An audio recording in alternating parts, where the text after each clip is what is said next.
right, well, good evening, everyone, and welcome to the July 21st, 2026 meeting of the Board of Education for Arlington Heights School District 25.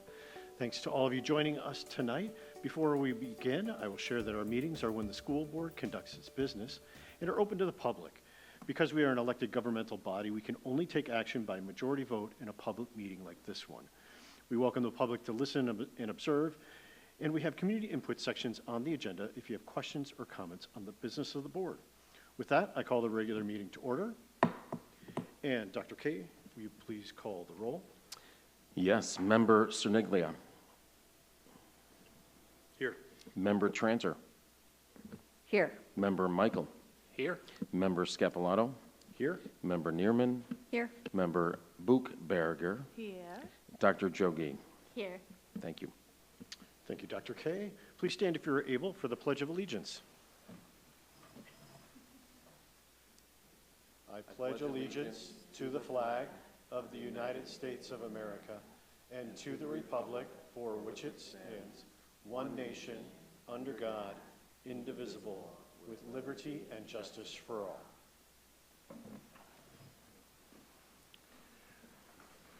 Before we get into our regular agenda, we have a small item we need to take care of. We need to appoint a recording secretary. So I move to appoint Diane Carpenter as recording secretary for a term ending in April 2027. Any other nominations? Seeing none, Diane, you are now duly appointed. Thank you for joining us, Diane.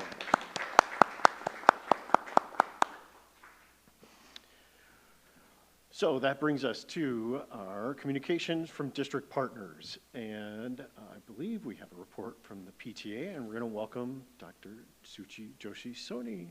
Welcome, and happy summer.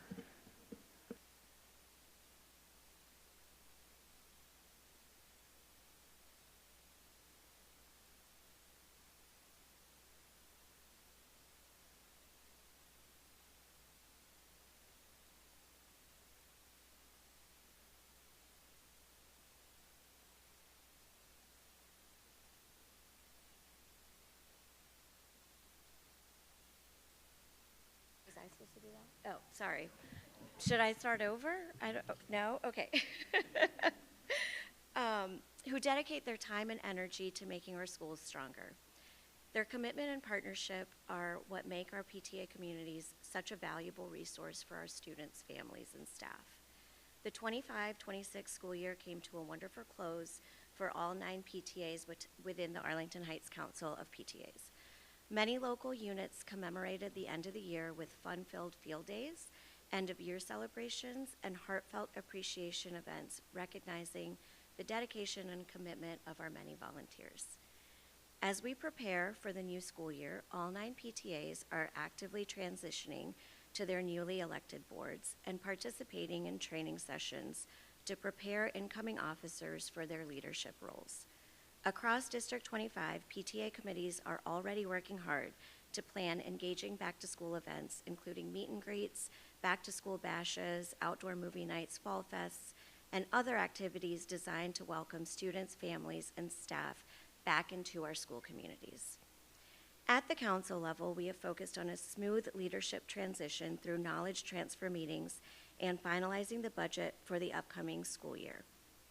The Northwest Cook Regional PTA will host its annual kickoff meeting on August 10th for all local PTA units, providing valuable information and resources as we begin the 26-27 school year.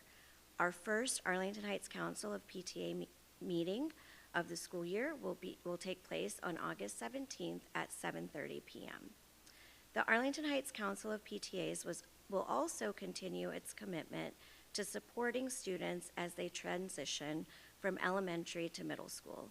On August 15th and 22nd, we will host mixers at Woodland Trails Pool for incoming South and Thomas Middle School 6th graders. These events are the final 2 mixers in a 3-part series designed to help students build connections and confidently transition from their D25 elementary school to their middle school.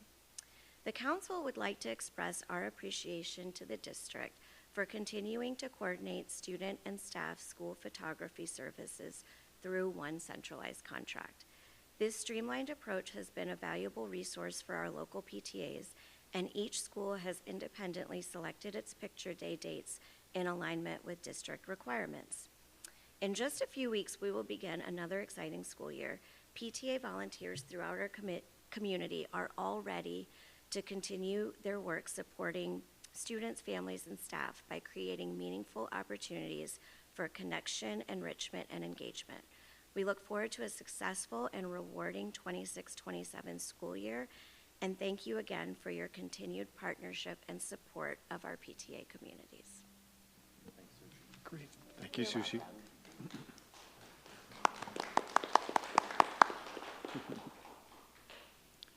So this month, or this particular meeting, we don't have reports for ABC 25 or ATA. So we're going to continue right on to our consent agenda, and this is an action item. Could I have a motion, please? Mr. President, Yes, Liz. I move that the Board of Education approve those items on the consent agenda as follows. A, personnel report and addendum to personnel report. B, invoices. C, regular and closed session meeting minutes of June 16th, 2026. Thank you, Liz. A second, please. Second? Thank you, Kevin. Diane, if you'd please call the vote. Member Tranter? Yes. Member Michael? Yes. Michael Scapalato? Yes. Member Neerman? Yes. Member Buchberger? Yes. Member Jogi? Yes. Member Cerniglia? Yes. Thank you, Diane. The motion carries 7-0, and we're going to pause briefly to announce several new administrators. So, Kendra, Dr. Kay. Hello. Oh, this is such a fun night for me because this room is full of people that we've worked really, really hard to bring into our wonderful district. And so we're very excited tonight to be introducing several administrators new to our team. Lots of hard work goes on behind the scenes with staff, board members, administrators, all interviewing, looking through resumes, applications.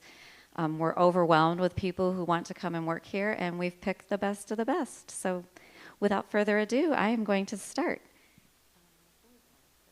Thank you. Jana, will you come up, please? I want to make sure I'm on camera. Brad, am I good? Okay, good. Congrats, Jana. So Jana is a registered dietitian joining us to be our new Director of Food and Nutrition Services. She brings a wealth of experience and strong leadership to our team. She has spent many years guiding the WIC program at the local, state, and most recently federal level with the USDA. While this is her first venture into a school district setting, her extensive background in government leadership, compliance, and program oversight makes her an incredible asset to our D25 community. We are thrilled to have her on board and can't wait to see the positive impact she will make. So I got to meet Jana in her first interview with Sandy. I loved her from the beginning. I knew she was going to kill it, and she's already working across the hallway from me and doing a great job. So very happy to have you, Jana.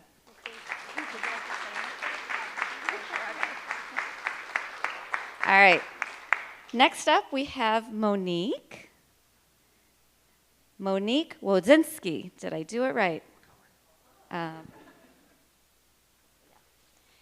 Monique. Monique is not a new face to us, but we're very excited to welcome her to the new role of Coordinator of Multilingual Education and Equity. It's my pleasure to recognize someone who has made a lasting impact on the Ivy Hill community. Over the past years, Monique has been a caring, student-centered leader who has built strong relationships with students, staff, and families. Monique's passion for multicultural education and equity is deeply personal.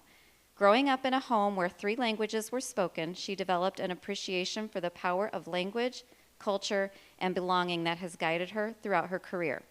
As a multilingual educator and leader, she has been a tireless advocate for ensuring every student feels seen, valued, and supported.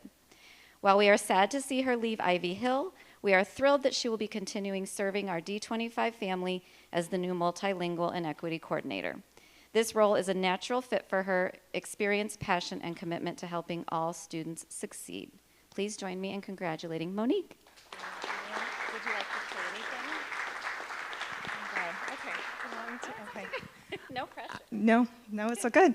I just want to say thank you first to Scott for just working alongside you. I love that I'm going to be continuing that. To the board, to the administrative team, thank you for this honor. Being a former multilingual learner myself, it is going to be just such a blessing, and I'm so grateful to be able to serve the diverse community. So thank you very much.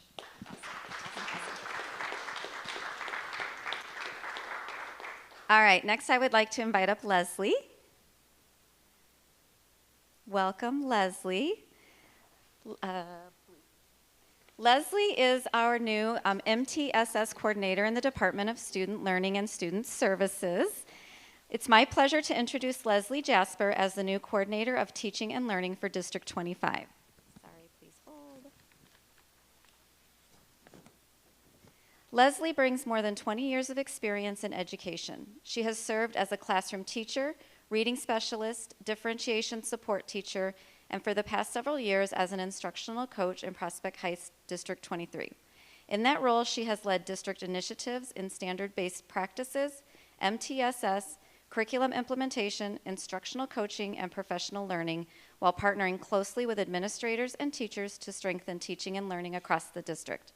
In addition to her professional experience, Leslie is already a valued member of the District 25 community. She and her family call Arlington Heights home, with a son who recently completed his time at Ivy and a daughter who attends Thomas Middle School. She understands our community not only as an educator, but also as a parent. Please join me in welcoming Leslie Jasper to District 25. Welcome to the team. Would you like to say anything? Okay, good. Yep. Yeah. All right, next up, I'd like to invite Maria and her family. Come on up. Come on up, everybody. Blue. I'm so glad you could all make it today to hear me read. I should have had you write something nice about your mom, right? That's what I heard. So Maria is joining us as the new assistant principal at Ivy. So that's why Monique is leaving and Maria's joining us in there. So welcome. It's my pleasure to introduce Maria Bolos as the new assistant principal of Ivy Hill Elementary School. Maria brings more than 25 years of experience in education with a diverse background that includes serving as a classroom teacher, curriculum leader, educational consultant, early childhood program owner, and most recently as a school director, where she led academic programming, faculty development, student support, and school operations. Maria holds an education specialist degree in ed leadership and a master's degree in curriculum and instruction, and a bachelor's degree in elementary education. Joining Ivy Hill is especially meaningful for Maria because she completed her student teaching there many years ago, making this a true full circle moment in her career. As a lifelong member of the Arlington Heights community and a parent of 4 children, one's at a soccer match right now, she is passionate about building strong relationships with students, staff, and families while creating a welcoming, collaborative school culture where every child feels known, supported, and challenged to reach their full potential. Please join me in welcoming Maria Bolos back to District 25 and the Ivy Hill community. We're excited to have her on our leadership team.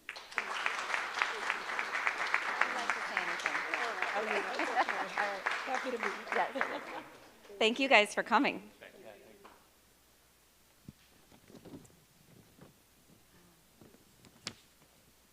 All right, next up is Ashley.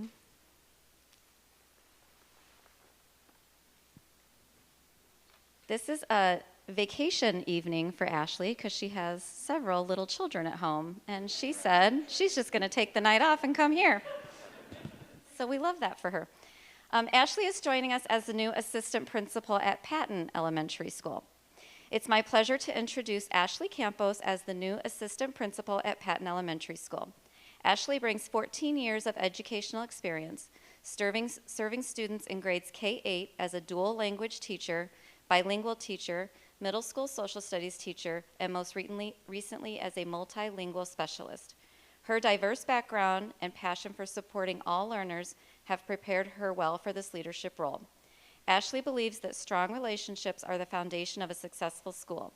She is committed to being a visible, approachable leader who partners with families, supports teachers, and ensures every student feels valued, challenged, and excited to learn.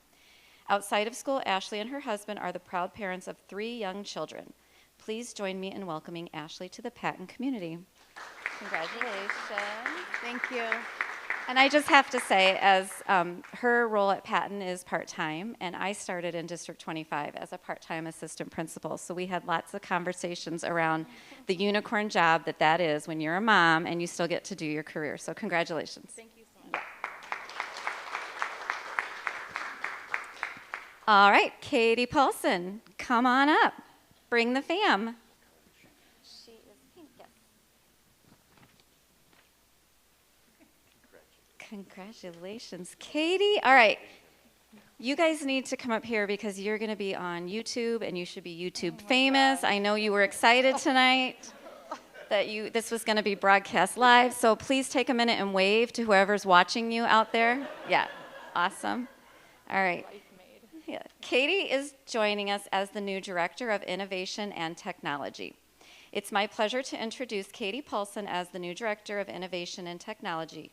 Katie's deep roots in District 25 began as a student at Windsor and South, bringing a special full-circle perspective to her work. Her career in education includes classroom teaching experience from kindergarten through 6th grade, having spent the past 12 years serving D25.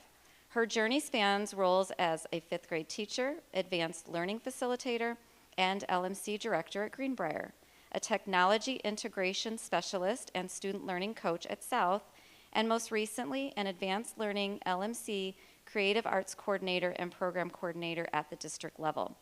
Having served in a wide range of positions across the district, Katie leverages her diverse background to blend a passion for technology, innovation, authentic relationships, and strong program advocacy to create high-impact, inclusive learning for both students and educators.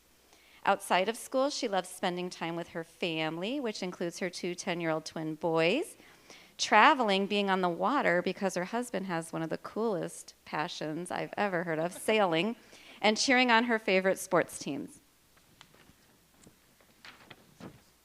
Please join me in congratulating Katie to her new role as the D25 Technology Innovation Director. Would you like to? Congratulations. Thank you guys for coming. All right, and last but not least, I would be remiss to not mention someone very special to all of us. Out in the hallway, we have Brad Katz. I don't even know if he can step away because he's solo artist out there. Can we tap him to at least peek in the door? Okay, there he is, there he is. Come on in, Brad.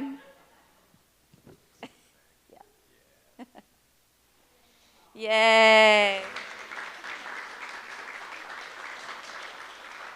We might not be live anymore. He might have cut the feed when I invited him up here unexpectedly. This is a little surprise for Brad. I didn't warn him ahead of time. We are thrilled to celebrate Brad Katz's transition to the Assistant Director of Technology Infrastructure. Brad brings a wealth of specialized technical expertise to the technology department, where his leadership in maintaining and securing the district's complex network systems and infrastructure has been truly invaluable. Brad has been a dedicated member of the D25 team. I think we figured 27 years, previously serving as our network specialist, and we look forward to the expanded impact he will have in this new critical role. Thank you. Thank you, Brad. Appreciate it. Thank you. Thank you.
All right, this is that time of the meeting where you can gracefully exit and no one will judge you. If you want to stay for the rest of the meeting, by all means, please stay. But this is the opportunity for you guys to say good night. Thank you for being here, everyone. Welcome back to the district for some, and welcome to the district for others. Thanks for being here.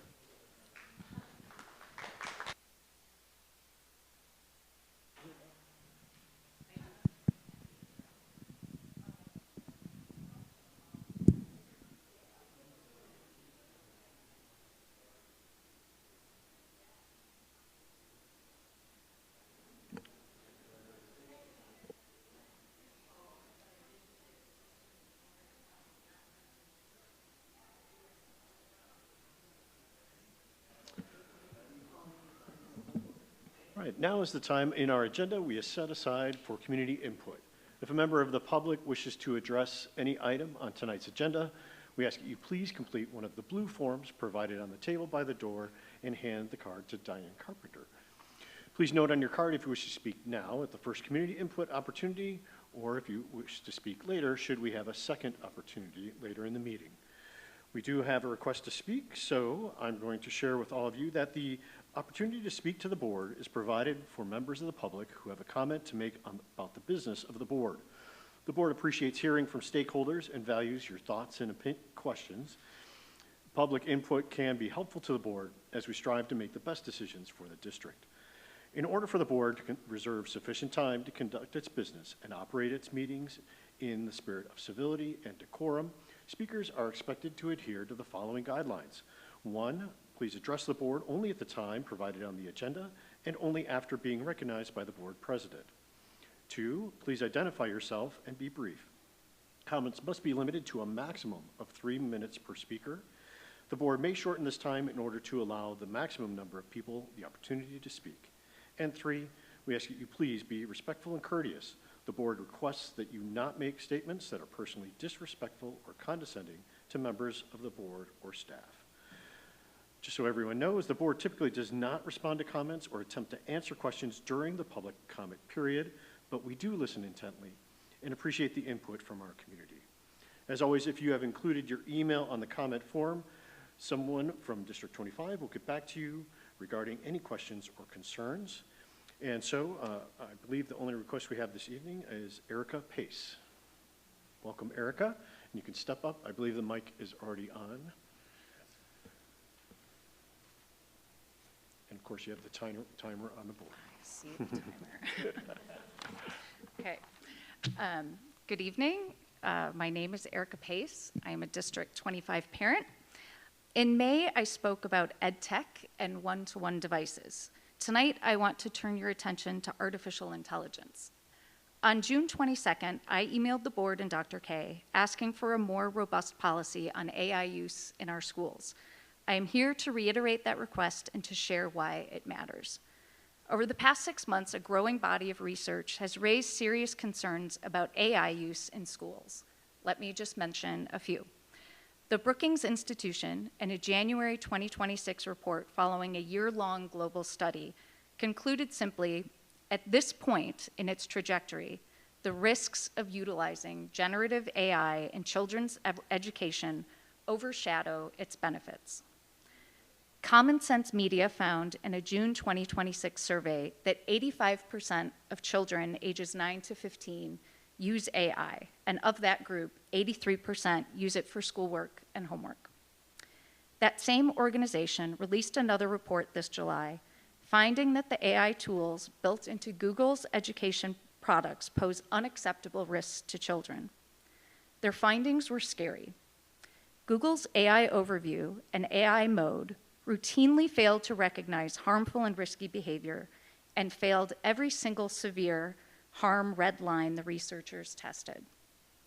AI Search completed 100% of hypothetical homework assignments that students are supposed to complete on their own. It gave inconsistent answers to identical questions from one search to the next, while expressing the same level of confidence whether the answer was right or wrong. And it treated social and forum posts with the same authority as peer-reviewed research at medical institutions. Most concerning of all, These AI-enabled search functions cannot be disabled on a Chromebook.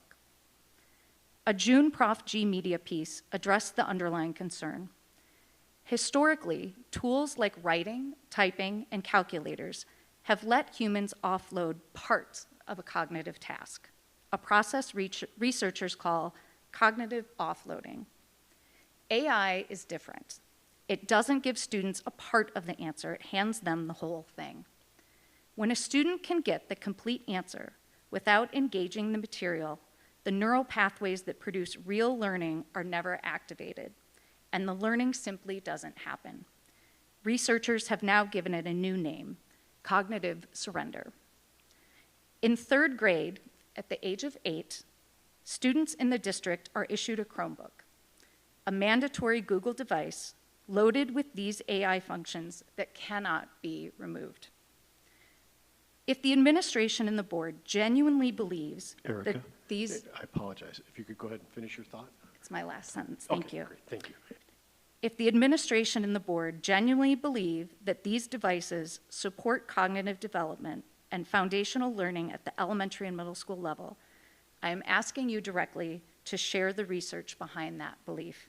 Show us the evidence that technology belongs in our classrooms. Thank you. Thank you, Erica. We will move to our board communications, and so we are in the middle of summer here in District 25, and but I want to see, are there any updates from our members?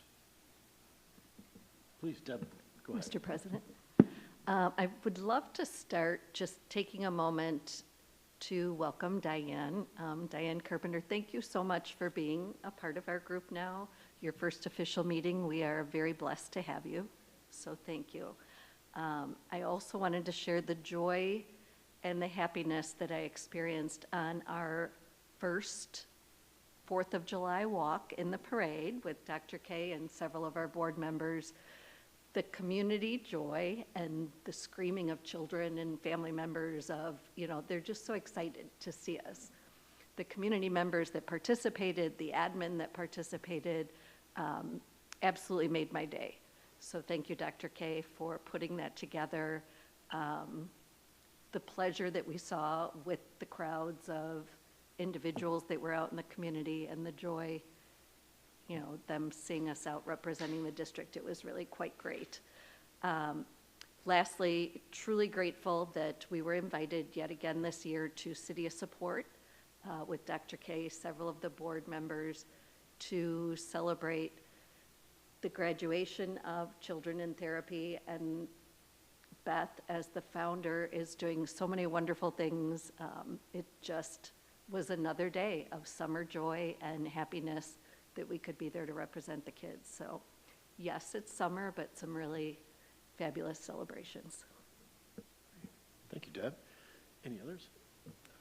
Mr. President, I Ms. had the privilege, thank you, Dr. K, for taking me on a tour of our wonderful Summer U program this year. My son has thoroughly enjoyed his 2 classes of engineering fun and trip around the world, where he learned about a culture from a different country every single day. And I got to visit and see what a wonderful job our staff did creating these learning opportunities for our students during the summer. Every morning was like a well-oiled machine, so I want to shout out to Ms. McEllen and Ms. Harder for their hard work. On my tour, I got to visit some amazing courses designed by our staff. So our staff is coming up with these ideas all on their own because they see a need or an interest, and it's things that students normally don't get to learn during the school year. For example, trip around the world. I got to visit a course that was a fantasy baseball course. So students were taking statistics and, of course, building their perfect lineup, but they were also designing a baseball stadium and their uniforms. And everyone was super engaged and excited because they all had that similar interest. We also, in my son's engineering fun course, Miss Range and Miss Watanuki said that they didn't set out to design a tech-free engineering class for the kids, but the kids were enjoying the hands-on engineering tools that they were using in games so much that it just ended up being that way. And all of the games and tools they had were acquired through grants through ABC 25. So that was great to see that all of our programs and all of our values and things that we've invested in here, District 25, coming together to give these students such a great opportunity in the summer. Speaking personally, my son had such a good experience being in a school setting, a structured setting, but without that daily pressure of those academic activities and in a subject that he got to choose that he was interested in. So it was just a great experience. So shout out to everyone who worked so hard on Summer U. Thank you. Great. Thank you, Melissa. Any others? I'll jump in, Mr. President. Go ahead. Melissa, you're so right. Summer U is such a great program. This is the first summer my son's going to 8th grade who hasn't, he hasn't taken Summer U. This is the first summer he didn't take it. He convinced me he's old enough now, but he took coding multiple years and with the same teacher, same course, and he loved it so much he did it over and over. That's how good it is. I also wanted to say, I think it's been so great. This summer has been the summer of graduations and graduation parties for the kids who have graduated from our school district. And so, you know, usually my family and I, we go to the makerspace and we make graduation cups. So this year we made 24 graduation cups of kids coming out of our schools, District 25 alum, going into incredible institutions across the country. So right from District 25, going to University of Michigan, University of Illinois, Harvard, Purdue, Indiana, University of Southern Carolina, right? Everywhere. So it's so neat to see all these kids going to these great places. And not only that, we also see students graduating from their undergraduate programs and joining the workforce. So it's just been, and I could say that personally because I have a kid going to university, going to university, graduating out of university, and just the impact that District 25 has in these kids. So really great to see. Another point I wanted to make is a thank you to our partnership with District 214 summer camps, right? There's so many kids in our community from 25 who are going to summer camps at District 214, not only our own Summer U, but going over to do golf or basketball and so forth. And so it's great because our kids get to connect with their friends at either Prospect or Rolling Meadows in these feeder programs. So it's fantastic to see. So it's definitely summer, the sun is shining, and our kids are in various different extracurricular activities throughout, so it's good to see. Thank you, Dr. Great. Thank you, Anisha. Okay, I think we're ready to move to the legislative report. Kevin? Thank you. Brief report this month. First off, at a federal level, the House recently passed the Kids Internet and Digital Safety Act that took place on June 29th. It was a bipartisan bill. It requires specific online platforms to establish safeguards for minors, which would include limiting access to sexual material, providing parental controls on social media and online video game platforms. It would implement default settings for minors that limit compulsive use of features, requiring AI chatbots to disclose information to users who are minors, and also requires studies about the impact of social media platforms on minors. Locally, the EdRed Legislative Breakfast will be taking place on Monday, August 10th at 8:30 a.m. This year it's being hosted by Schaumburg District 54. It will be at their Professional Learning Center. And Diane already registered me. Thank you, Diane. And if you're interested and able to attend, please reach out to her because registration is still open. And unless Stacy has anything to add, that will wrap up our legislative report for this month. Thank you. Great. Thank you, Kevin. Anisha, we're ready for the IASB and COSBA report. Yeah, it's summer, and ISB and COSBA, I feel like it's maybe their busiest time with lots of conference planning and so forth.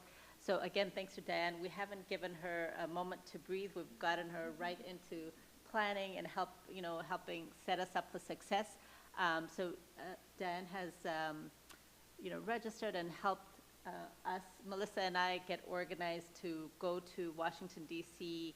to advocate at the Capitol on behalf of public schools, not only District 25, but all Illinois schools. So we're getting ready for that conference and have a lot of prep, and Melissa and I putting our heads together to get ready to meet our national legislators in DC. So that'll be 3 days that we're out there doing that.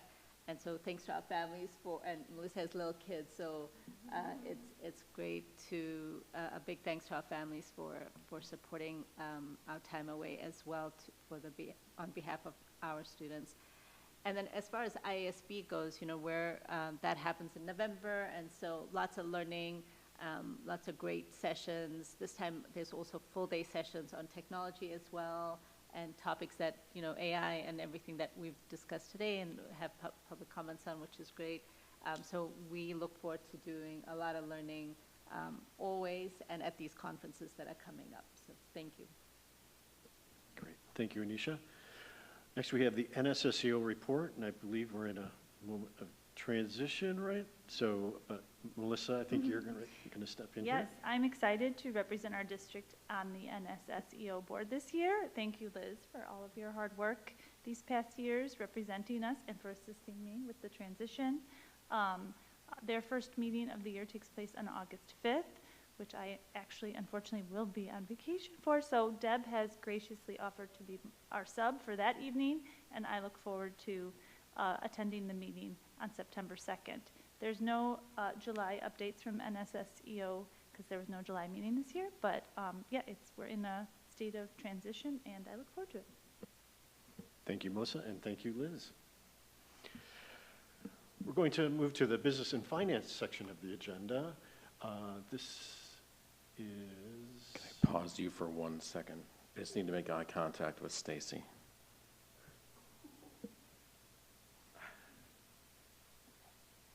Switch. Perfect.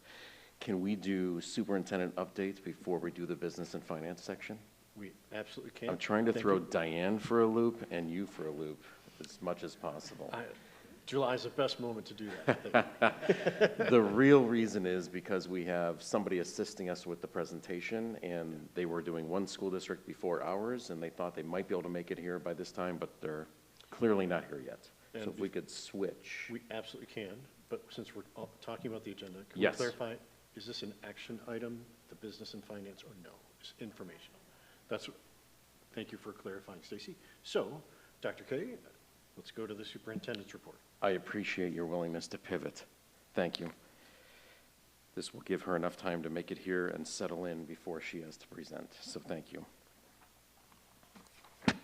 All right, so I have a couple items for the superintendent report. Starting off with a topic that you guys had already highlighted, which I love.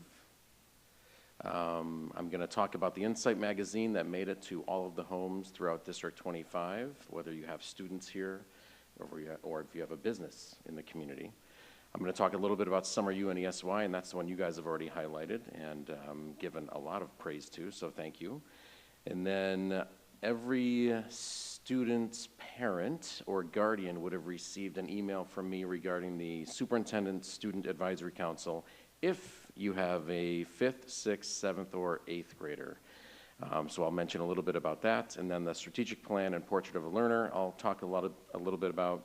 I'll update us on FOIAs, technology, and then the policies. It's our second reading for Press 121.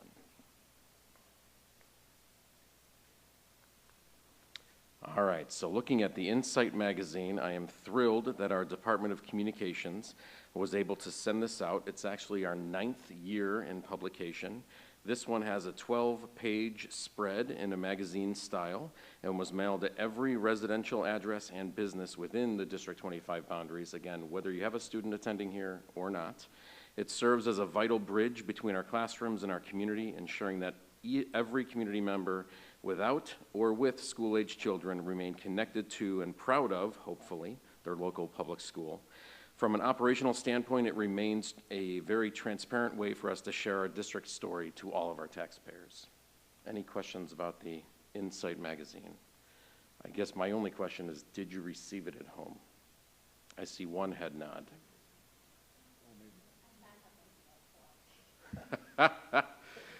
Looking at the audience, anybody that lives in the community, I see some heads shaking no. So that's good to know.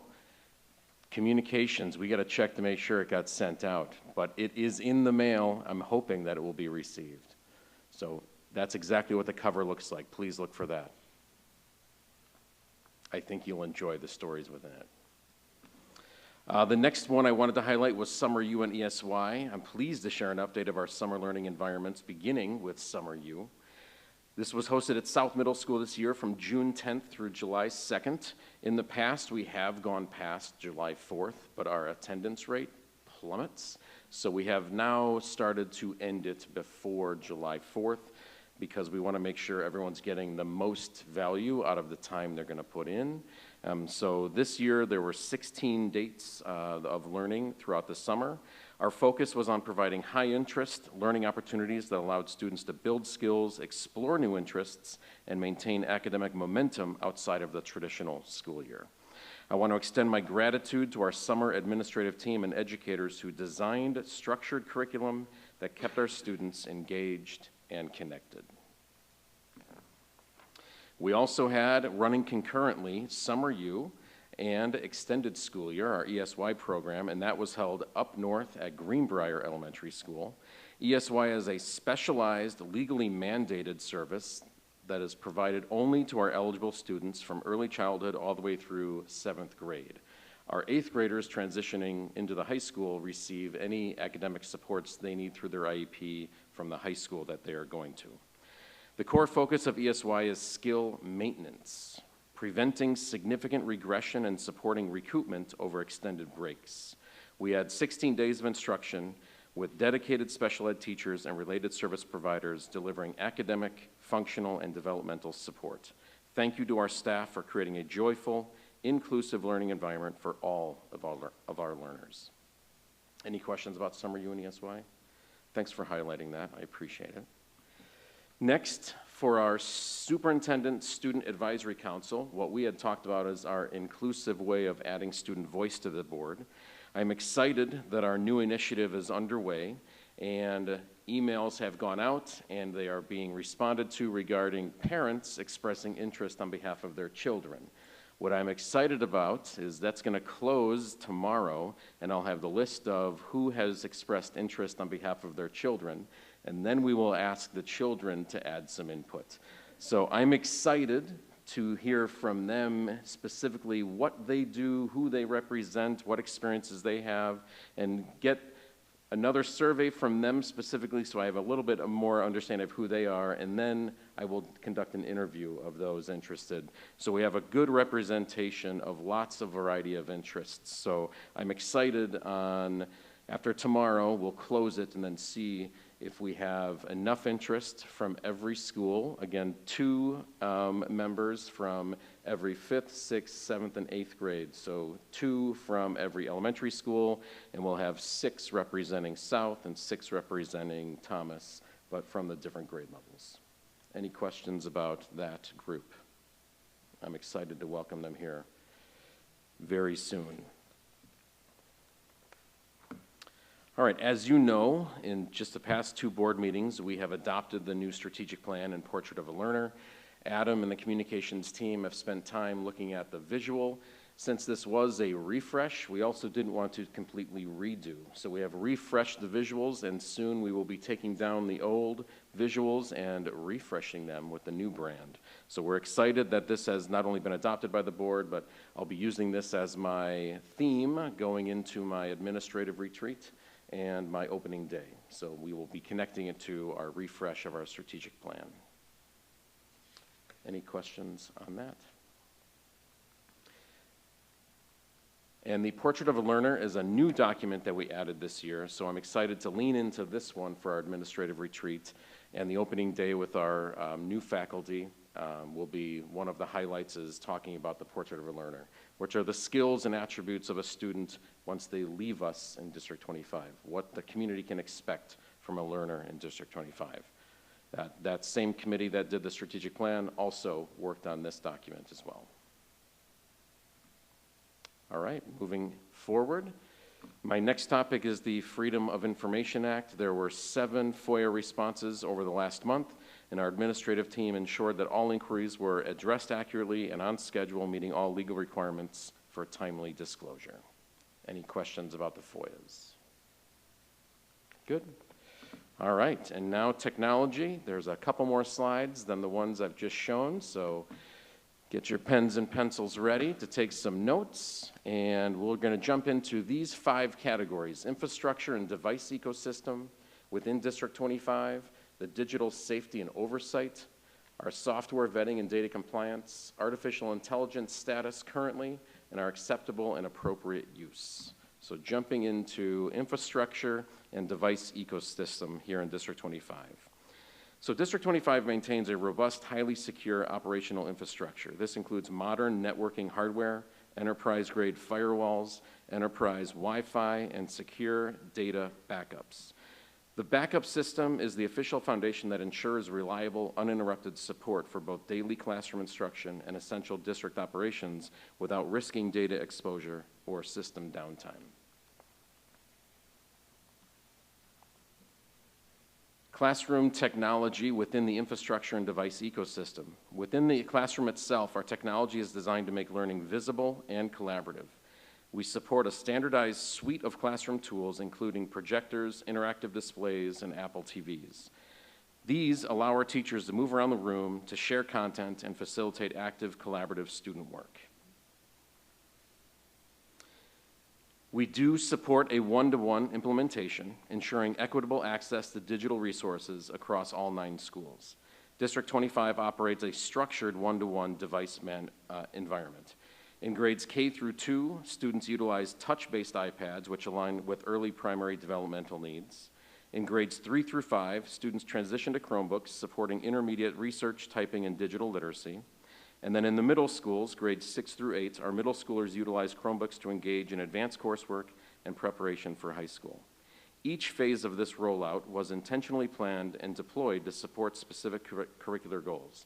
I thought it would be important just to add the dates that those were launched, since they were different throughout the K-8 experience. This slide highlights the life cycle management and sustainability. A critical component of fiscal responsibility is technology and managing the device life cycles. We maintain a predictable refresh cycle that maximizes every asset while systematically replacing the aging devices.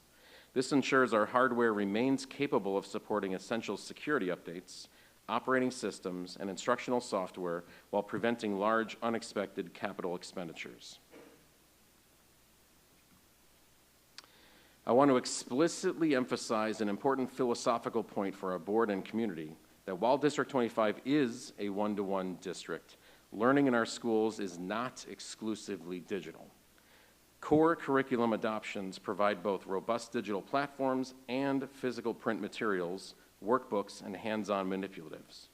We trust our professional educators to select the right tool, whether paper or screen, for the specific learning task at hand.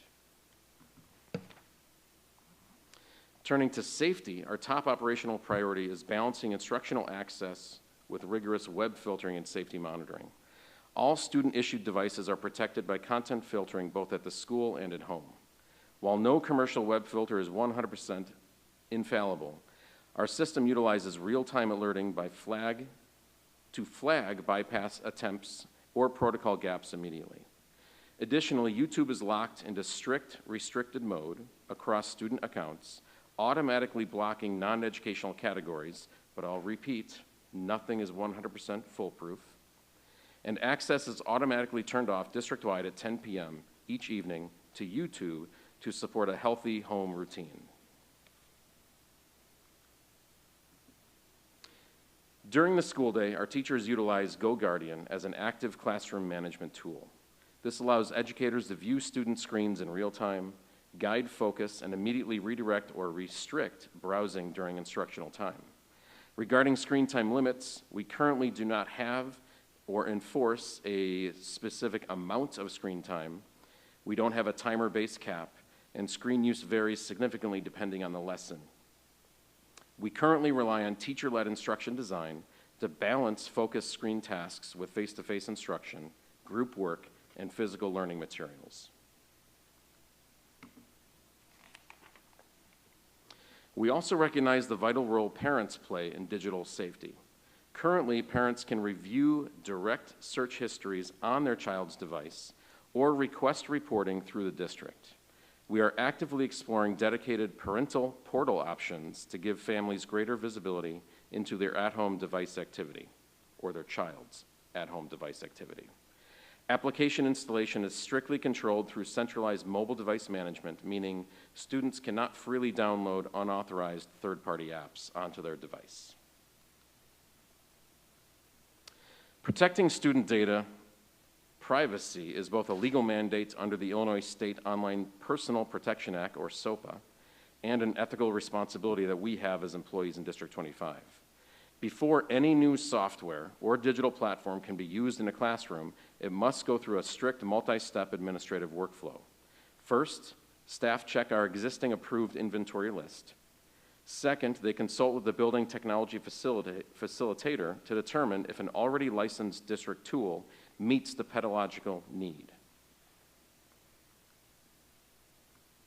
If no current tool that the district has already pre-approved fits the need, a formal application review is submitted to the technology department.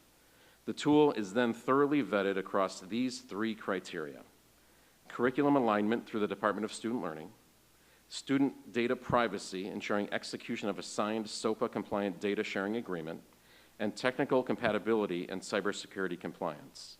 So unless a platform passes all 3 of these checks, we do not deploy it. A topic of significant national discussion and local is artificial intelligence.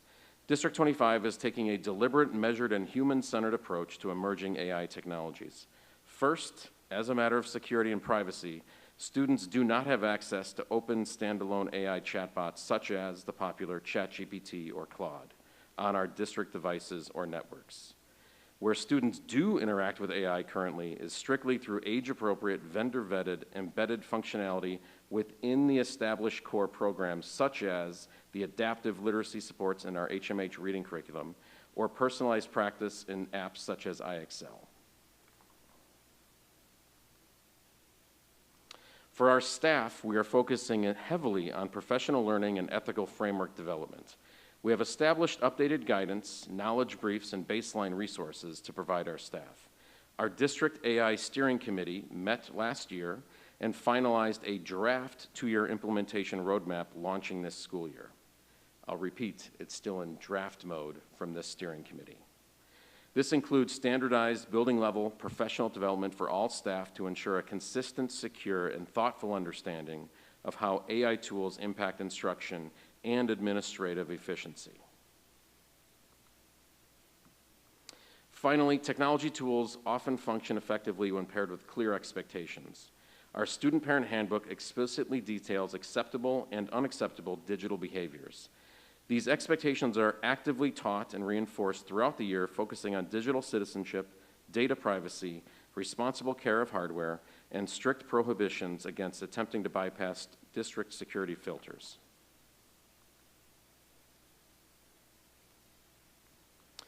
We treat digital citizenship as an ongoing habit, not a one-time instructional lesson. For staff, compliance and digital safety protocols are systematically reinforced through new faculty orientation, annual compliance videos, administrative updates, and targeted building training. For students, digital citizenship lessons are embedded into their instructional units throughout the school year. That concludes the official presentation of our technology infrastructure throughout our district. I'm hoping you'll have some questions, which will help guide us to where we want to collect more information and where we want to target some of our conversations in the future about instructional technology. So now would be the time to begin engaging in that conversation. So thank you. All the slides are numbered if we want to go back to a specific slide. Great. Thank you, Dr. K. So we'll open it up to the board for questions. Mr. President? Yes, Kevin. Dr. K, thank you very much for that presentation. I do have a few questions based on the information you shared. The first one is on the topic of filtering of student devices. You mentioned that certain searches would be flagged. And I was just curious, when a flagged search is attempted, who in the district is notified of that student's attempt to search a flagged topic? So we have designated a couple staff in our technology department to look at it, and that would be 24 hours a day. And we also have opened it up to some of the principals, specifically the middle school principals, in order to see specific topics that are searched. They immediately get a notice that this topic was searched. So even, we had that back when I was principal at Thomas, and I would be getting flagged, whether it was over the weekend, in the middle of the night. So the ethical question was, what if it happens at 2 a.m. and no one receives it? So that was part of our question. Do we advertise we're actively monitoring when technically we're not actively monitoring at 2 a.m. that something is happening? We'll receive it, but we take action when we see it, which could be later at 6 a.m. in the morning, if that makes sense. But we are receiving, based on a list of topics that get searched on our device through our system, we'll get a hit, and that technology department would be the group that would see it first. Thank you. So you mentioned, I think you said, if I heard correctly, that principals at both middle schools get notified, but not every elementary principal is immediately notified. Are there people who do get those flag notifications at the district level that then determine whether they will contact the principal based on the content and the context of the search? I appreciate you asking. They would do two things. The technology department would receive that, and then they would either contact me or they would contact the principal directly. So yeah, they are the ones doing the filtering of who should tackle this issue first. Okay. The next question I had, because you mentioned the software vetting process when teachers find a new website or app that they want to introduce to students. I know you said that teachers get annual training in some of the policies and procedures. Is the vetting process part of that annual training, or is it a separate thing that's introduced just to new staff during orientation?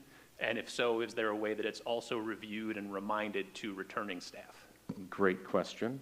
It's almost as if you've seen this. So it is something we deliver to new staff, and I think what we could enhance is the opportunity for returning staff to be reminded of this. So we would put that on the shoulder of our technology facilitators at the building or the building principals. If a teacher or a group of teachers was interested in adding something, we then remind them of the process. But they probably are not reminded of this often because we don't get a lot of requests for new technology.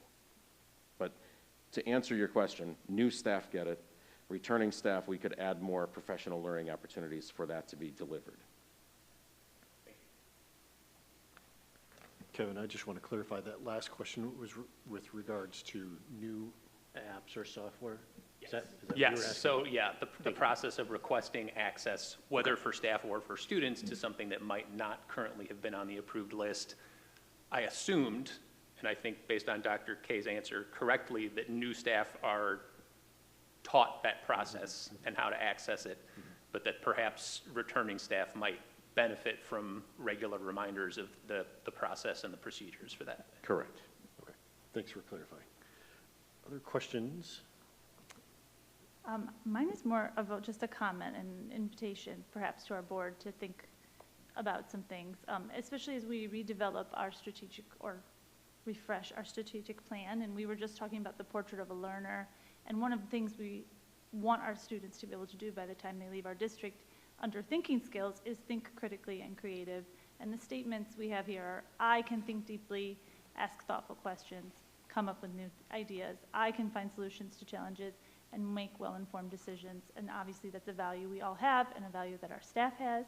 And as you stated, we trust our staff and we know that they want to do what's best for our kids. So I just wanted to open up the idea that as new research comes out and steers us towards using those thinking skills personally and not getting answers through technology per se, and all the research that we've been encountering, just making sure that how is that research going to get to our staff too? Is that through perhaps professional development, or do we think that these statements in our strategic plan are enough to emphasize this value to our staff, or do we maybe perhaps need to come up with a different policy or a stronger statement? Just opening up the idea as we think about the new research that we encounter. Yeah, I'll respond, but I recognize that was for everyone on the board. So I do already feel like the AI steering committee is acknowledging the staff desires professional learning on this topic. So to answer it directly, we want the staff to have more direct instruction on how do they handle the AI, whether it's K or 8, and what is the expectation from the district when something new comes out from AI? What is their filter or ability to use it? In addition to what are the ethical responsibilities for their own personal use within the classroom, not just when they're planning a lesson and how kids can or cannot use it. So yeah, I think everyone is on the steering committee recognizing more professional learning is needed because we're learning a lot of new about that technology, and obviously there are some questions and concerns about allowing access, whether it's to staff or student. Great, thank you, Melissa. Anisha, did you? You first. Dr. K, could you go back to the AI site that the information that you had about AI? Because I wanted to kind of add, these are questions and you don't need to answer right now, as the steering committee looks into this information. I know that there was supposed to be from the Illinois State Board of Education that they were going to develop and publish guidelines for AI by July 1st, 2026, the Public Act 104 or 399. I don't know if that came through because I know that we're all need that one I can answer differently than the Insight magazine you guys responded to. Okay. That one definitely got sent. So we all received it in the beginning of July. It may have even been June 30th. Okay. So the AI from the Illinois State Board of Education guidance has been sent. So that will now guide our AI steering committee as well. Okay, I'm glad to hear, because as we go to the association, when we go to the conferences in federal, there is a lot of concern about this, and that we as school districts need guidelines from organizations like ISB to help us steer our own communities and districts. So I'm glad that's out, and I'll look at that since it just came out. Yeah, no, it's definitely fresh. It definitely came out, and it will guide board policies as well. Okay. Excellent. So typically when that guidance comes out, it's not always immediate. It's to make sure everyone's aware they're using the same base of knowledge and understanding, and then each district can look at sample language for board policies and direction. So yeah, we are still going through that information ourselves to decide what would we recommend to the board, and the AI steering committee will use it to decide what will they recommend for professional learning to the staff. So it will, thank goodness, it will help guide us in that direction. And for the sake of our community, to understand that we have a really robust policy system where we have a policy committee that we go through the information that comes through to us. We get guidelines, and a lot of research goes into what policies we adopt, and we robustly go through that process on a routine basis. So we'll be going through that as well. Yeah, and I to add to your point, policies can be generic, and then we can personalize them. Right. So I think some of you may have been surprised by the YouTube turnoff at 10 p.m. So that was something we introduced late in the school year just to see what kind of reaction we would get. I think we would have seen a dramatic reaction if we turned it off at 4 p.m. But we wanted to see if we changed it currently to a turn off at 10, how much feedback will we get from staff and how much feedback will we get from parents, and it was minimal. It was also near the end of the year, so I wouldn't have expected a lot of need for YouTube instruction. So it is something that I feel like we recognize we have controls over that device when it goes home, when it leaves our hands. And I think that's another conversation that I would anticipate we're going to get into, maybe not tonight, but in the future, about primary grades, intermediate grades, and middle school. Like the only current grades we force that device to go home is middle school. And so I feel like that's a conversation we need to have with our instructors to ask, is that something we still want, and why do we want that? Is it something we could consider holding into the school and then send home as needed, which is what we do for practically 3-5. I don't think the iPads ever go home unless it's an anticipated snow day or cold day for the primary. But intermediate, we give them flexibility, the teachers, to decide when to send home. But middle school, we don't give you a choice. Currently, the decision is you send it home. We don't keep it in the school and plug it in, but we have the capacity and ability to do that if the board wanted to go that direction, but I also feel like if the staff was also brought into that conversation. So part of this is going to be, what information do we need to collect? Do we need to go observe? Who should be part of that observation team? And when would we do this? So I feel like it's a healthy conversation that needs to be had with primary, intermediate, and middle. I don't think there needs to be one decision for all, but I think we need to look at the why and what benefits do our staff feel like they gain from sending those devices home, and if we didn't, what would happen? How would they be changing their instruction? Yeah, no, thank you so much. And I'm glad that there's this team on the ground doing the AI work, because they'll really inform, as a person who serves on the policy committee, it'll inform our work in deciding, okay, what are the next steps? Even this, the information that's come down from ISBE on July 1st, like that'll inform us as well. So Correct.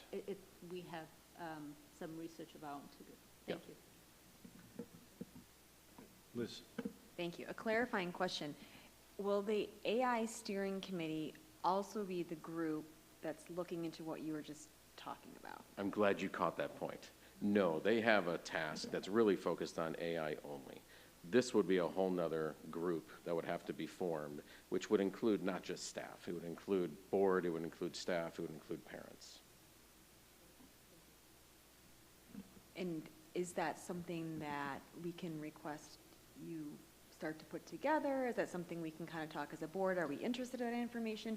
What do you need from us if we want to go that direction to do a little bit more research? I think this conversation helps get us to that next step.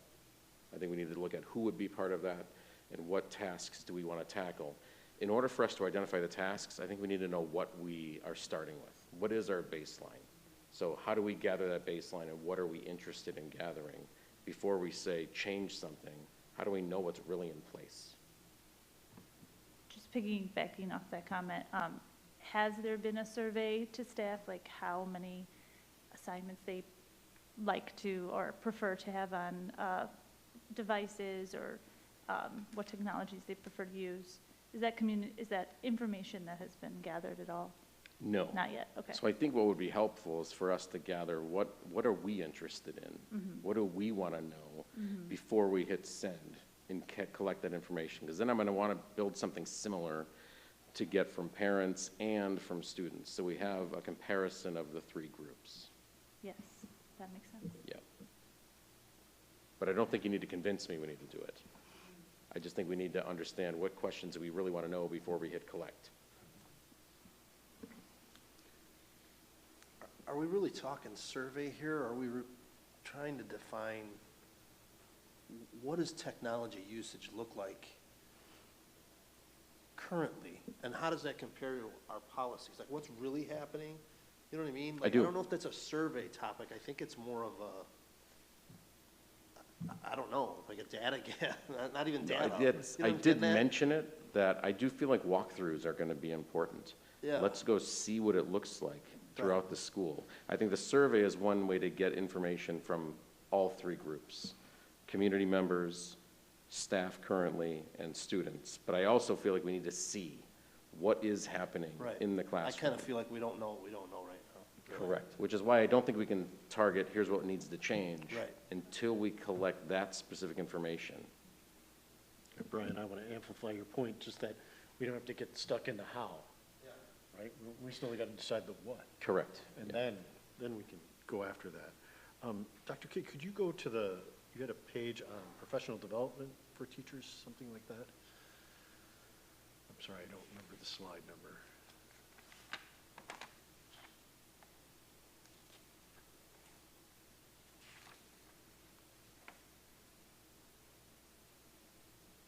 It was after that, I think.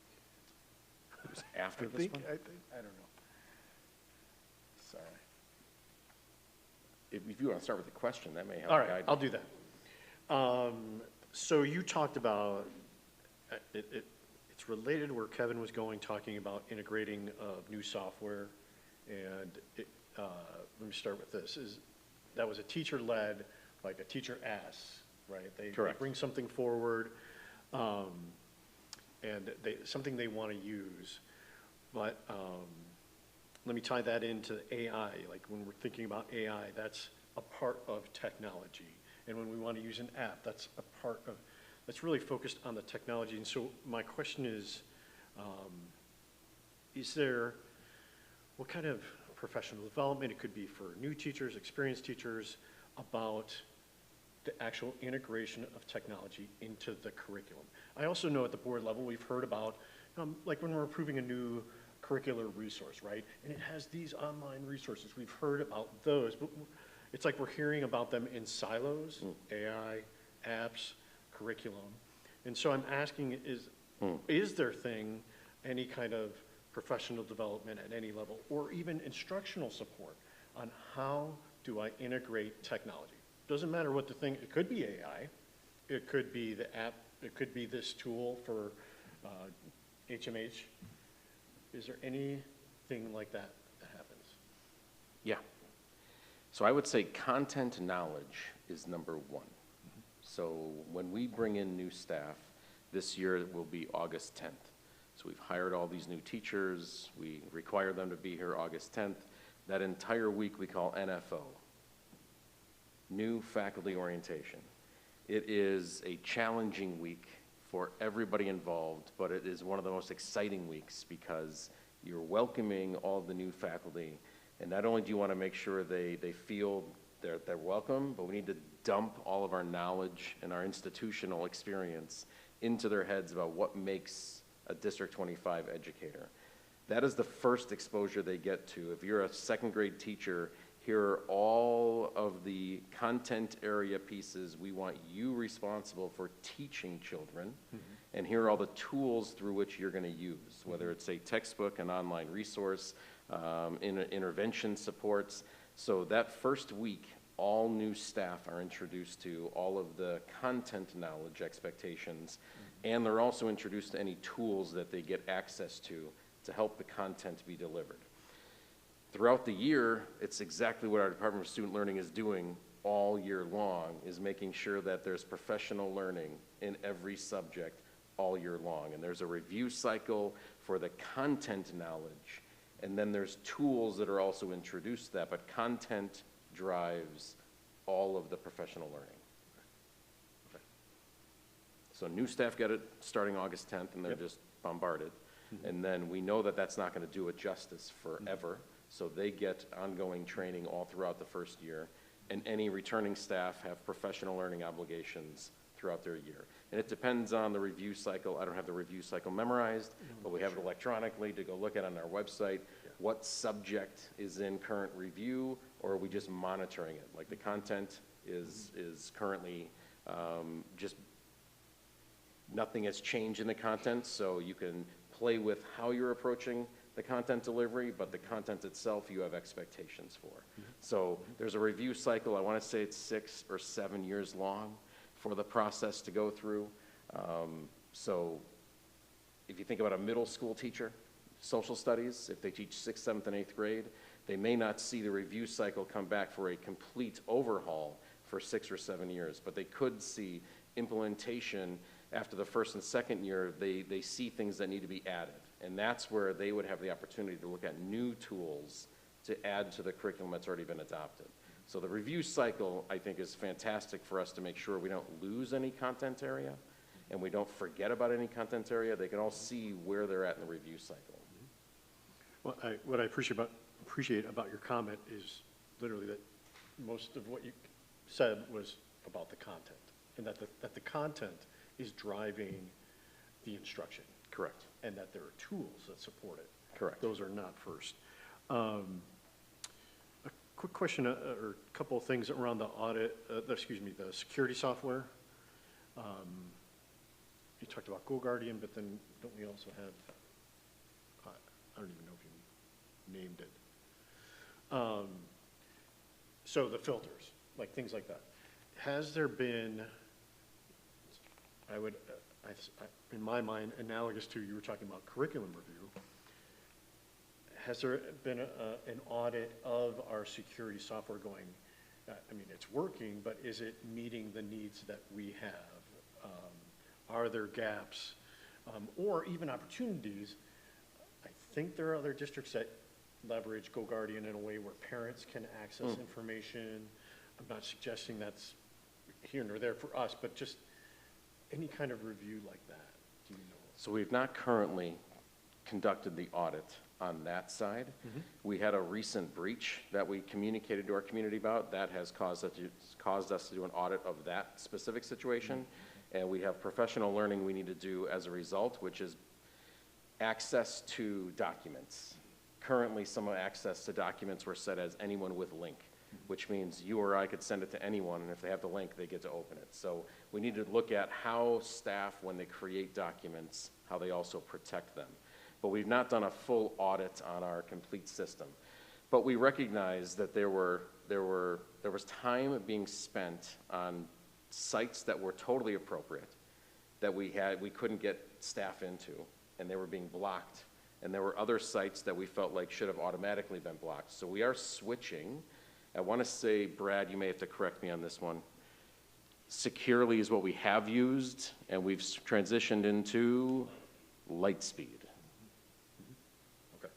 So at a future meeting, I can invite Brad to the table where we're asking more about that infrastructure side. Okay, thank you.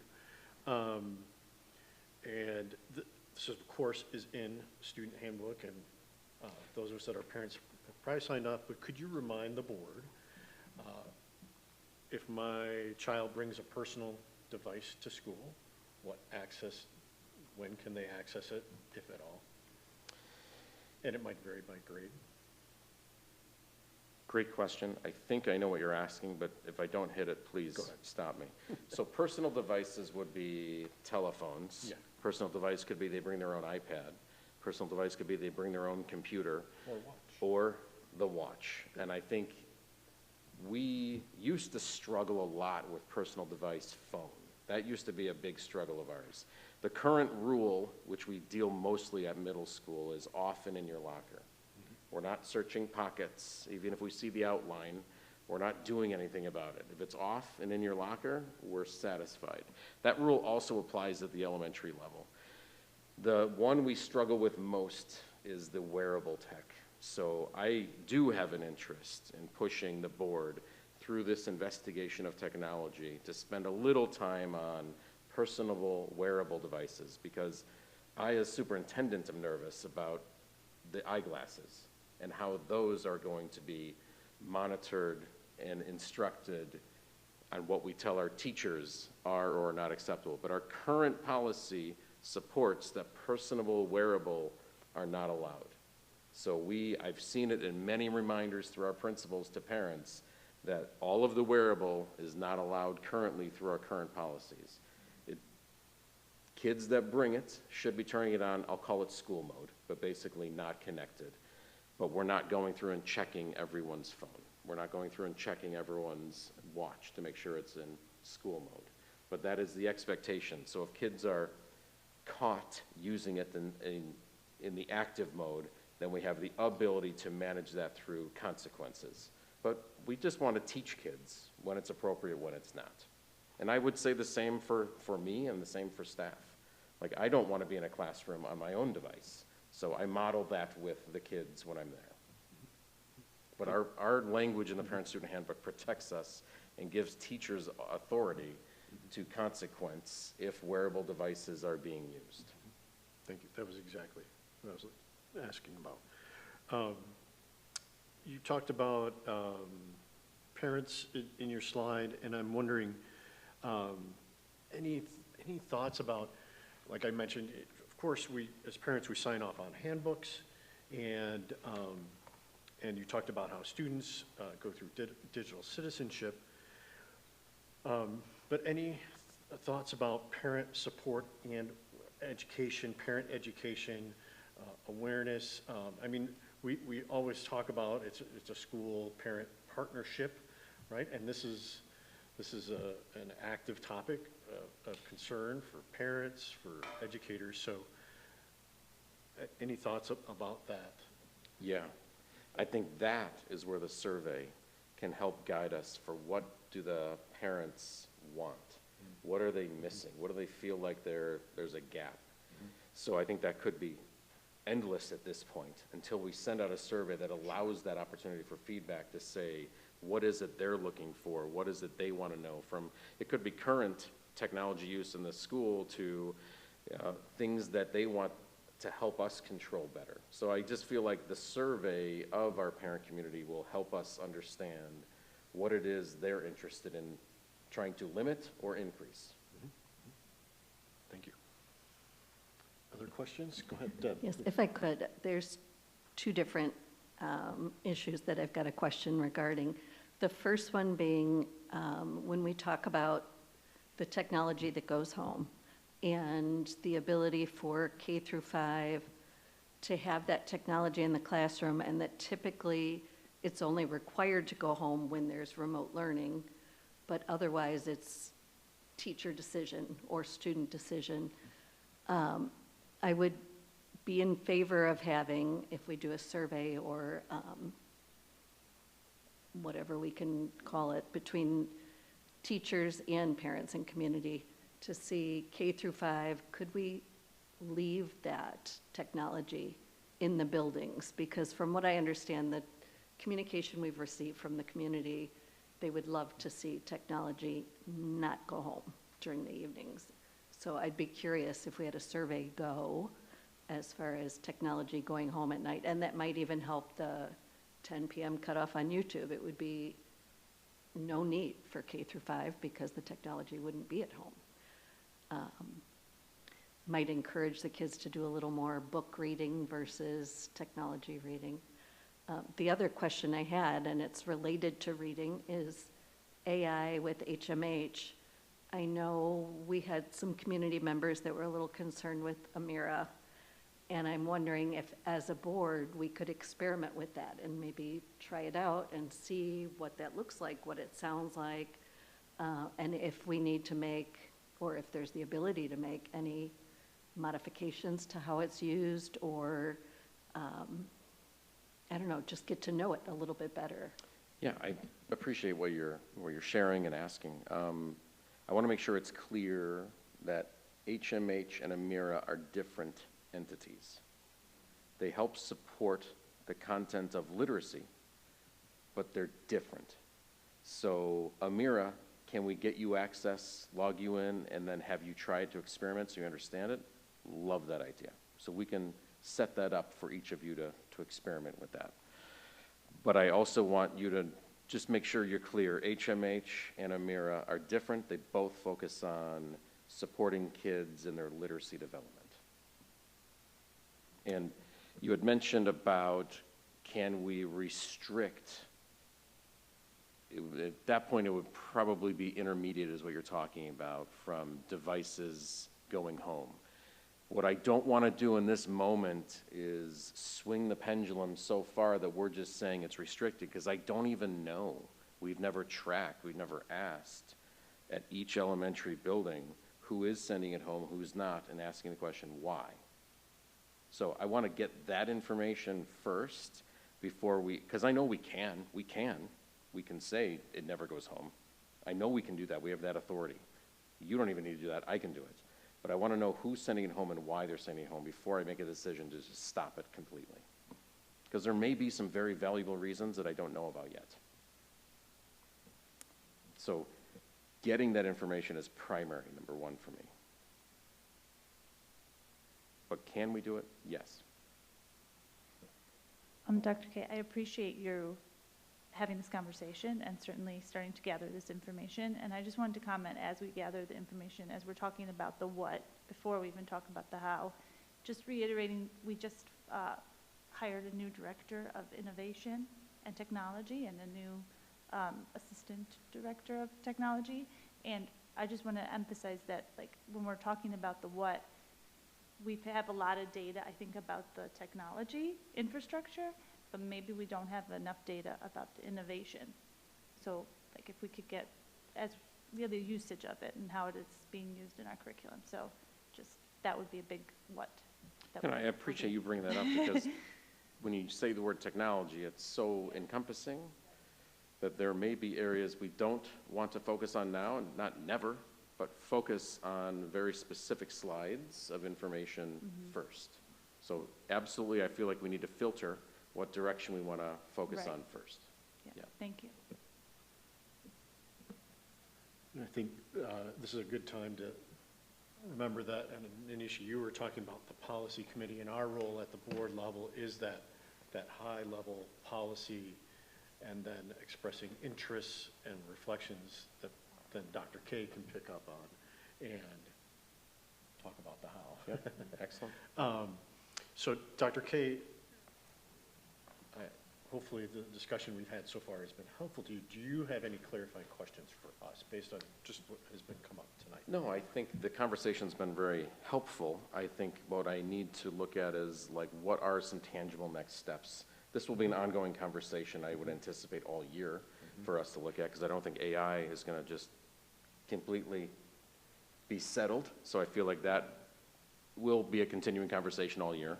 So I feel like this is a healthy, let's identify what we want to target, and then what do we have influence over, and what information do we need to collect, and from who.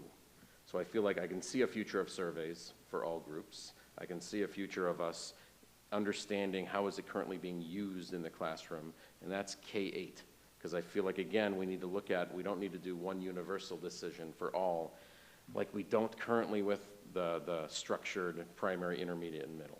Like there was a rationale behind changing what we offer and what we control. So I feel like this will be an ongoing conversation all year. I don't think it's an easy fix, but I feel like we'll need to experiment throughout the year with something different. Go ahead. Thank you, Dr. K.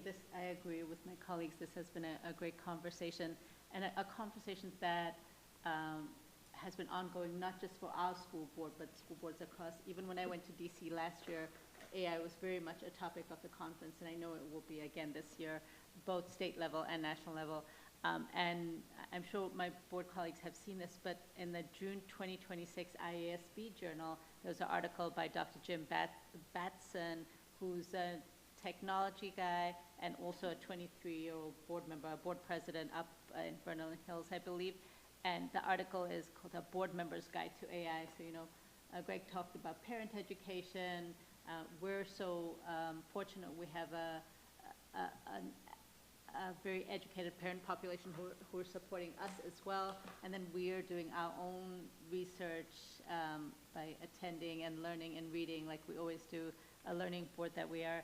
So this article is pretty interesting too. So I, for one, am looking forward to learn a lot more from the committees and the operational folks and us as policy and governance folks. Thank you. Thank you, Anisha. So Dr. K, we're not at that point in the agenda, but this is definitely a future agenda item. Yeah. But might be a little more nuanced than tonight's discussion, Certainly. right? Yeah. Yeah. So I just want to put that out there officially. We'll see it again. Yes, you will. Any other questions, comments? Until next time. Thank you, Dr. K. And then I think we're ready to go to the Yes, next. one last topic for me, and we're focusing right in on policies. This is the second reading from Press 121. There are 30 policies and 3 exhibits. From the last time we spoke at the first reading, I have no changes. Okay. So they're as is from the last meeting and currently this meeting, and this is an action item. Yep. All right, so since it's an action item, can I have a motion, please? Mr. President, Yes, Liz. I move that the Board of Education approve the policies and exhibits as presented. Thank you, Liz. A second, please. Second? Thank you, Kevin. Diane, if you could please call the roll. Member Michael, Yes. Member Scapalato, Yes. Member Neerman, Yes. Member Buchberger, Yes. Member Jogi, Yes. Member Cerniglia, Yes. Member Tranter, Yes. Great. Thank you, Diane. The motion carries 7-0. And I think that concludes your portion. Okay. So we are at the second community input section of the agenda. Bounce back to business. I meant to say, I totally meant to say that. I was just seeing if you were listening. Yes. But we are now at the business and finance section of the agenda. And so this is an information item. Stacy, when you're ready. Yes, thank you. I'd like to welcome Elizabeth Hennessy and Adam Holstein from Raymond James up to the table here to discuss with us the opportunity to refinance our Series 2017 bonds that become callable as of December 1st, 2026, where we can achieve some savings. Thanks, Stacy. Thanks for having us tonight. So we have a presentation that's short. Just a quick update on the market. We have geopolitical developments week in, week out that are making the market volatile. However, last week we did have some good inflation data, which came in weaker or lower than expected. That has a tendency to bring rates down. And the good news is the fixed income market has strong demand for tax-exempt bonds. The graph on the bottom shows municipal fund flows. When they're coming in, you see green bars above the line, and when they're going out, like happened in the pandemic, you see red bars going down. So we have strong demand, which is great. If we think about our municipal bond market, tax-exempt bonds, the dark line shows the yields on the y-axis and the years on the x-axis. That kind of gives us the 30-year average. The red line is where we are now, so you can see we're kind of at about average interest rates versus history over the last 30 years. This shows the changes that we've experienced since January. We've seen rates go up with the increase of hostilities in the Middle East, causing gas prices to go up and pressure on inflation. So even despite the fact that we've had rates go up on average 32, 38 basis points in the first 10 years of the yield curve, we're still kind of at that 30-year average. So the refunding we're looking at, as Stacy mentioned, is refinancing the Series 2017 bonds. So this is refinancing the bonds to the exact term that they're at. We're not stretching the debt out longer, nor are we shortening it up, so that the taxpayer receives annual savings, in this case of about $210,000 a year through 2033, the final maturity of the bonds. That's about $1,463,000 of interest savings to the taxpayers. In present value, we are looking at just under $1.3 million. We look at present value, which basically takes those cash flows and uses a present value calculation at the cost of the funds, the interest rate, and then that number, that 1.3 million, we divide it by the amount of bonds we're refunding to come up with this ratio. We'd like to see that ratio 3% or above. Even in this interest rate environment, your savings on this issue is about 6.72% present value savings, well above the 3% threshold. So that tells us it's a great refunding, and we look at that closely because we can only refund bonds at the call date once on a tax-exempt basis under current federal tax rules. So we want to make sure you're getting a bang for the buck. So the outstanding bonds are at about 5%. This refunded bond, refinance bond would be about 3.31%. So that's where the savings are. And again, it's about $210,000 a year at current rates. For a $500,000 home, that's only like $15 a year, but you know, it's better than nothing. Okay, so in terms of our schedule tonight in your board packets, you should have the draft parameters bond resolution. This is what we would be proposing for the board to approve at its regular meeting on August 18th. This resolution authorizes the board to go forward with the refinancing of these bonds with no further action, subject to certain parameters. The levies can't be any more than they are currently, and the minimum savings target is at 3% threshold savings. So we would look to go to market at the end of August, around August 25th. The district has had and maintains a AAA bond rating, the very highest bond rating. Because of that, we would go through a competitive bond sale around August 25th, where the board delegates who are set forth in this resolution, typically the board president and the Assistant Superintendent for Business would give the final okay on the sale of the bonds to the lowest bidder, assuming the savings meet that 3% savings threshold, which we expect it to be over twice that. And then we go to closing around September 16th. Then the bonds would be called in on December 1, the old bonds paid off, and the new bonds in place. So I kind of went over that fast. Any questions? Question. My math is right here. We're almost 10 years into those. Those were the 30-year bonds, so the refinance, I assume, is just for 20 years? Or This is is it for a new actually the 30-year term, limited like a mortgage? tax bonds. These are the limited tax bonds, and I think they were around 20 years. Oh, I thought they were 30.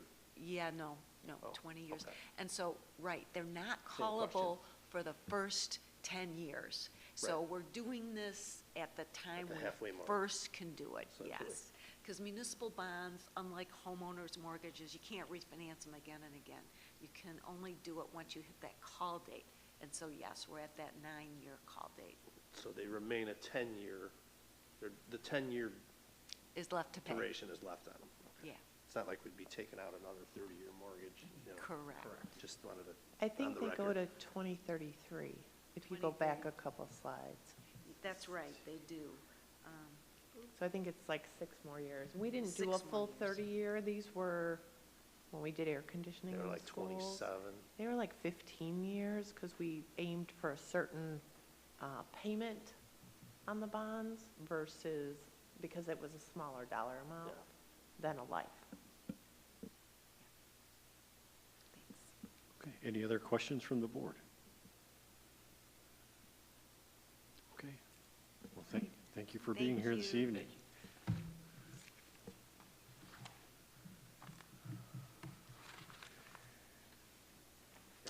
Thanks,